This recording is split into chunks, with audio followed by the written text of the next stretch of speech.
Black होलो जंगल का एक ऐसा पुरस्कार हिस्सा था जहां कोई जाने की हिम्मत नहीं करता था। ये जगह अपने गहरे साए और अजीब आवाजों के लिए मशहूर थी। सदियों से लोग कहते आए थे कि वहां जाने वाले कभी वापस नहीं आते। ये वो जगह थी जहां खामोशी भी एक शोर की तरह महसूस होती थी और हवा में एक भारी पिंसा छाया रहता था। यही वो जगह थी जहां मरते ने एक सर्द दिसंबर की रात कदम रखा। वो एक तहकीकाती सहाफ़ी थी जिसे अजीब और गरीब कहानियां खींचती थीं। ब्लैक होलो इसके लिए एक चैलेंज था, एक ऐसा राज जिसे हल करके वो अपनी सहाफ़ती जिंदगी का सबसे बड़ा कारनामा अंजाम दे सकती थी।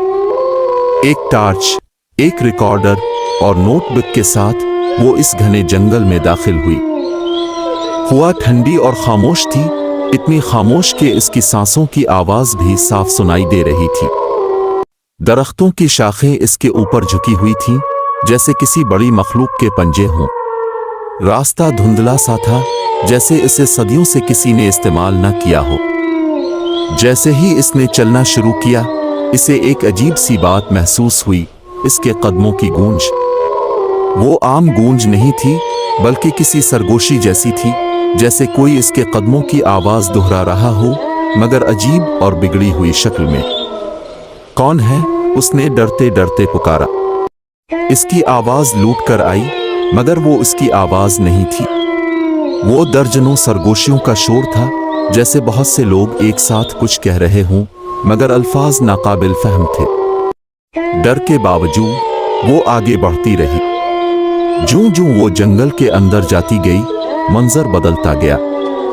दरख्त मजीद भयानक और मुड़े हुए नजर आने लगे। उनकी छाल पर अजीब और गरीब चेहरे उभरे हुए थे, जैसे वो किसी अजियत में कैद हों। इसकी टार्च भी झपकने लगी, रोशनी धीरे धीरे कमजोर हो रही थी। आखिरकार वो एक खिली जगह पर पहुंच गई। वहां एक कदीम पथरीली इमारत खड़ी थी, जो शायद कभी एक इबादत गा रही होगी। दीवारें टूटी फूटी और काई से ढकी हुई थीं, और अंदर से एक हल्की सी रोशनी झांक रही थी। मरते ने हिचकिचाते हुए अंदर कदम रखा।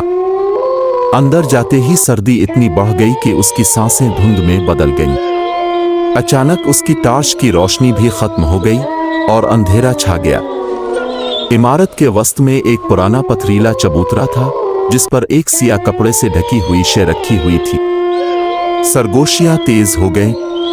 उठाओ, देखो, याद करो। वो कांपते हाथों से कपड़ा हटाने लगी। कपड़े के नीचे एक आईना था, ऐसा आईना जिसकी सतह गैर मामूली तौर पर साफ थी, जैसे वो कोई आम अक्स न दिखाता हो, बल्कि कोई और दुनिया। जब इसने आईने में देखा तो उसके कदम जमीन में जिम गए। उसने खुद को देखा, मगर वो अक्स नहीं था, वो मंजर था। वो जंगल में खड़ी थी, इसका जिस्म सफेद और टूटा हुआ था, और उसकी आंखें खौफ से खिली हुई थीं।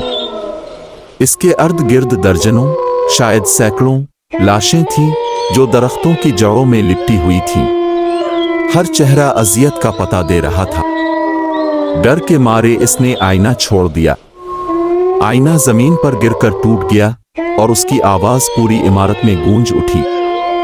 सरगोशियां गुस्से में बदल गईं, और साए जिनकी आंखें खोखली और मुनहद से ज्यादा चौड़े थे, इसे घेरने लगे। वो अजीब और झटकेदार हरकतों के साथ इसकी तरफ बढ़ने लगे।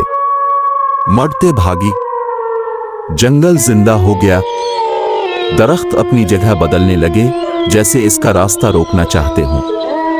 सरगोशियां इसके दिमाग पर हथौड़े की तरह बरसने लगे, और हर कदम के साथ वो और ज्यादा खौफजदा होती गई। जब वो आखिरकार जंगल के किनारे पर पहुंची और अपनी गाड़ी तक आई, तो उसके जिस्म से जान निकल चुकी थी।